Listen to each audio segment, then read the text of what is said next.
वालेकुम, क्या हाल चाल है। मैं ठीक हूँ और उम्मीद करती हूँ आप भी सब ठीक होंगे और अल्लाह ताला से दुआ है जहाँ रहें खुश रहें आबाद रहें और हंसते मुस्कुराते रहें। तो आज मुझे नूरू ने कहा अम्मी मुझे वही वाले फ्राइज़ बना के दें जो आपने 2 दिन पहले बना के दिए थे। मैंने कहा अभी तो बनाए थे। कहती कोई बात नहीं, मुझे बहुत पसंद आए थे, आप बना दें। तो मैंने कहा चलें ठीक है। फिर मैंने फ़ौरन आलू बॉयल होने के लिए रख दिया और आलू बॉयल हो गए फटाफट। और यहाँ पर मैं ज़ोहर की नमाज़ पढ़ कर आ गई थी और आकर मैंने यहाँ पे ये डाली अजवाइन कुटी हुई, सुरख मिर्च, ज़ीरा कूटा हुआ और साथ में नमक और साथ में सब्ज़ धनिया। बस ये चीज़ें मैंने डालकर और कॉर्नफ्लावर डाल के इसे अच्छे से मैंने मिक्स कर लूँगी। मिक्स करने के बाद मैं इसे बेल लूँगी और बेलने के बाद आप अपनी मर्ज़ी से जो शेप देना चाहती हैं वो दे लें और काट लें और फिर इसे फ्राई कर लें। और टमाटो केचप के साथ या फिर चटनी के साथ जिस चीज़ से आप खाना चाहें ले लें। बहुत ही मज़े की हैं, हल्की फुल्की भूख में ना ऐसे लगते हैं, इतने क्रिस्पी बनते हैं जैसे कि टक बिस्किट है ना, बिल्कुल ऐसे ही बनते हैं ये और बहुत मज़े के बने हैं। आप एक बार ट्राई ज़रूर करें। तो मैंने तो किए,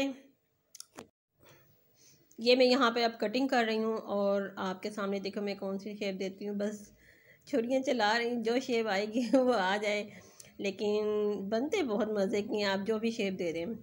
तो सुनूर के आने का टाइम हो गया था। मैंने कहा जल्दी जल्दी से मैं बना लेती हूँ। तो यहाँ पे मैंने घी ऑयल गर्म होने के रख दिया है। जैसे गर्म हो जाएंगे मैं हम इसे फ्राई करेंगे और इतने क्रिस्पी बनते हैं ना ये।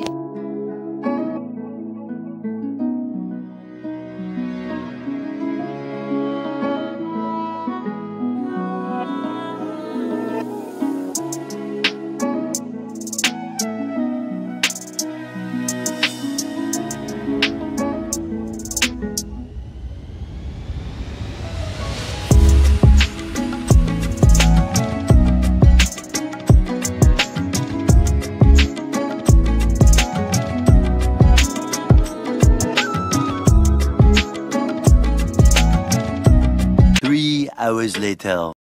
तो शाम का टाइम हो गया, मगरिब की अजान नमाज़ पढ़ के आ गई थी मैं किचन में। मैंने कहा गैस आने ही वाली है, चलो मैं दूसरे काम कर लेती हूँ। तो मैंने चावल बनाने, तो उसके लिए मैंने सबसे पहले मैंने कहा चटनी बना लेती हूँ और चटनी में मैंने सारा सामान डाल दिया। आप देख सकते हैं लहसुन है, थोड़ा सा अदरक का टुकड़ा है, टमाटर है और सब्ज़ मिर्ची हैं और सब्ज़ धनिया है, ज़ीरा है, साबुत धनिया और काला सुरख मिर्च और नमक और इमली का पल्प डाल के मैंने इन सब चीज़ों को चटनी बना ली है। और इसी जग में मैं अब साथ ही बना लूँगी लहसुन अदरक का पेस्ट, क्योंकि मेरा ख़त्म हुआ था। तो मैंने कहा चलें साथ ही में लहसुन अदरक का पेस्ट भी बना लेती हूँ। पिछली बार मैंने ना लहसुन अदरक का पेस्ट जब बनाया था उसमें ना ऑयल नहीं डाला, तो आपने देखा होगा कलर मेरा ना ग्रीन हो गया था। अब मैं इसमें डाल रही हूँ ऑयल और इससे बिल्कुल भी कलर ख़राब नहीं होता, जैसा रहता है बिल्कुल ऐसे रहता है, बिल्कुल फ्रेश हो।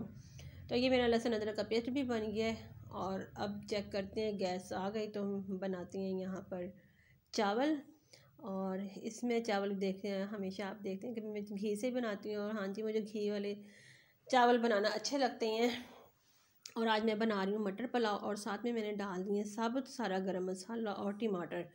और टमाटर को इनको सबसे पहले गला लेंगे और फिर इसके अंदर मैं डालूँगी मटर और साथ में डाल दूँगी लहसुन अदरक का पेस्ट।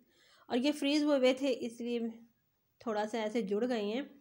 और ये लहसुन अदरक का पानी वानी आप देख रहे हैं, पानी हुआ हुआ है। जी हाँ, जो मैंने जग था ना उसका सारा पानी मैंने पानी डाल के इसमें डाल दिया है।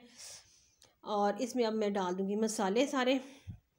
और मसालों में मैं डालें साथ में नमक और 3 से 4 हरी मिर्च जो मैंने चॉप कर ली हैं वो डाल दूँगी। और थोड़ा सा ये मैं डाल रही हूँ 2 चम्मच ईरानी पुलाव का मसाला था ना, मैं वो डाल दिया यहाँ पर। और साथ में मैंने डाल दी थोड़ी सी इमली। इन सबको ना पानी डाल के मैं इसे अब टमाटरों को गलने के लिए, मटरों को गलने के लिए रख दूँगी। और फिर मैं इसमें चावल डालूँगी क्योंकि थोड़ा सा टाइम तो लगेगा क्योंकि फ्रीज़ हुए हुए थे ये। तो ये पानी डाल दिया मैंने, 3 कप चावल लिए थे तो उसी हिसाब से मैंने पानी डाल दिया है। और अब यहाँ पे डाल रही हूँ चावल। और चावल डालने के बाद अब इसे बॉयल आने तक चेक करते हैं। ये हो गया हमारे चावल दम पर आ गए। अब यहाँ पे मैं लगा दूँगी दम। और आज वाले मेरे चावल भी माशाल्लाह माशाल्लाह बहुत ही अल्हम्दुलिल्लाह बहुत मज़े के बने थे, क्योंकि मैंने इसके अंदर जो मसाला डाला था ना ईरानी पुलाव का, उसका टेस्ट बहुत मज़े का आया था। आज डिफरेंट तरीके से मैंने बनाई और बहुत ही मज़े के चावल माशाल्लाह मेरे बने।